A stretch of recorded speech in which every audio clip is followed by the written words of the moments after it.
me oleme ettevõttena alati hästi paindlik olnud ja üritanud hästi voolavalt nii-öelda kõigesse suhtuda. Ei toimu ühtegi operatsiooni ilma, et ei desinfitseerita ja keegi ei tahaks haiglast nii-öelda haigemana koju tulla, et selles mõttes me näeme väga-väga otsest seost siin tervisega. Umbes päeva pealt, nagu keegi oleks lülitit vajutanud, läks meil mingi hullumeelne ralli siin lahti. Paari nädalaga pidime me enda tootmismahtu kasvatama siin 3–5-kordseks, mis ei ole võib-olla eriti tavapärane tootmisettevõtetele, et 0–1000-ni kiirendada nii lühikese ajaga. Ma arvan, et oli umbes 5–6 aastat tagasi, kui me tulime luksuskosmeetikasarjaga välja, millel siis nimeks The Difference. Sellel on siin Eestis päris hästi läinud, et on ILU poodides, Kaubamajas, Stockmannis ja veel mitmetes kohtades, ka meie enda e-poes. Võrreldes nüüd kogu selle sarjaga, et siin on erinevaid tooteseeriaid naistele, meestele ja seal sees veel omakorda mitmeid, et siis ikkagi fookus ja põhipopulaarsus tuleb ikkagi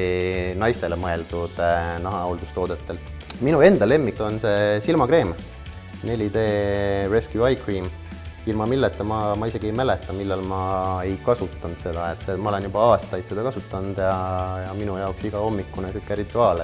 Terminoloogia osas käte jaoks kasutame antiseptikume, ehk siis teeme käte antiseptikat ja pindasid me desinfitseerime. Mõlemad sisaldavad tihtipeale suhteliselt sarnaseid aktiivaineid ja komponente, olgu see siis etanool või mõni muu alkohol või on ka teisi.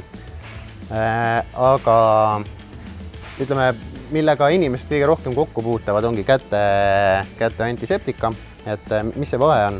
Et kui on tooted, mis on ebamugavad kasutada, mis haisevad, on sellised libedad või ei imendu või mis iganes nad nagu halvasti teevad, siis inimene ei taha neid kasutada lõpuks ja seda me oleme just meditsiinisektoris hästi palju näinud. Edukuse küsimust küsitakse viimasel ajal hästi palju, et just küsiti mult siin mõni päev, et mis teeb nii-öelda inimesi edukaks või et mis on nagu need omadused, mis teevad edukaks. Et tegelikult kui ma järgi mõtlesin sellele natukene, siis ma jõudsin järeldusele, et enamus edukaid inimesi ise üldse ei mõtle ega ütle, et ma olen nüüd väga edukas, et väga paljud neist ise arvavad hoopis vastupidi.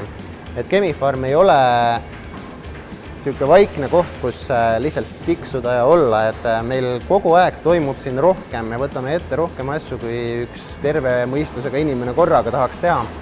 Ja see teeb mõnes mõttes väga keeruliseks selle kõik, aga teisest küljest väga põnev, et siis paistabki, et tulebki meil hästi välja ja eks õigel ajal tuleb teatud asjadele ei ka öelda ja õigel ajal nii-öelda juhe välja tõmmata. Aga seda ei tohi karta, et ega tootearendus ka, et ei saa eeldada, et esimese korraga kohe ideaalne toode valmis tehakse, et ikkagi katsetatakse laboris üht ja teist ja kolmandat aktiivainet. Ja sama kehtib ju kõiges, et proovid erinevaid variante ja mingi asjaga lihtsalt peadki tõdema, et ei tööta. Ilmselt on neid mõjusid rohkem, mis kõik olulised on, aga täitsa algusest peale on üheks võtmeteguriks olnud just klientidest ja keskkonnast hoolimine ja seeläbi ka kvaliteet.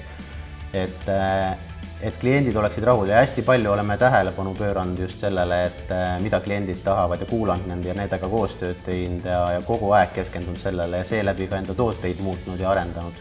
Ei tasu keskenduda nendele näitajatele, nagu käive ja kasum, see ei ole ainukene mõõdupuu selle kõige juures. Et tähtis on teha asju, millesse ise usud, mis teisi aitavad, teha seda nii hästi kui oskad, ja asjad hakkavad tihtipeale ise paika loksuma.